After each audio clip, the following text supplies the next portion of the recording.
रुड़की से इस वक्त की बेहद चौंकाने वाली और गंभीर खबर सामने आ रही है, जहां एक तरफ सरकार पर्यावरण संरक्षण के लिए लगातार पौधे लगाने का दावा कर रही है, वहीं दूसरी तरफ रुड़की में भूमाफिया खुले आम प्रशासन की नाक के नीचे हरे भरे बागों को उजाड़ने में लगे हैं। मामला अब्दुल कलाम चौक स्थित मंगलोर सालियर बाईपास के किनारे का है, जहां एक बड़े क्षेत्रफल में फैले फलदार पेड़ों पर पहले तो बेरहमी से आरी चलाकर उनका नामो निशान मिटा दिया गया और अब उसी जमीन पर बड़े स्तर पर अवैध प्लाटिंग का धंधा बेहद तेजी से चमकाया जा रहा है। ये तस्वीरें आप जो स्क्रीन पर देख रहे हैं, ये रुड़की के विकास की नहीं बल्कि पर्यावरण के विनाश की तस्वीरें हैं।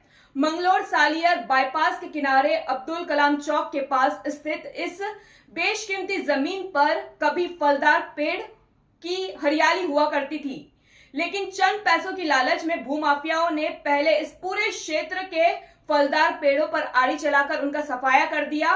हैरानी की बात तो यह है कि जब इन पेड़ों को काटा जा रहा था तब संबंधित विभाग गहरी नींद में सोया हुआ था और अब पेड़ों की बलि देने के बाद इस बड़े भूभाग पर प्लाटिंग विकसित करने का कार्य युद्धस्तर पर जारी है। रातों रात रास्ते बनाए जा रहे हैं, बाउंड्री वॉल खड़ी की जा रही है और भोले भाले खरीदारों को फंसाने के लिए जाल बुना जा रहा है। स्थानीय निवासियों का कहना है कि यहाँ पहले बहुत बड़ा बाग हुआ करता था। माफियाओं ने चुपके चुपके सारे पेड़ काट दिए, अब यहाँ धड़ल्ले से प्लाटिंग कटे जा रहे हैं।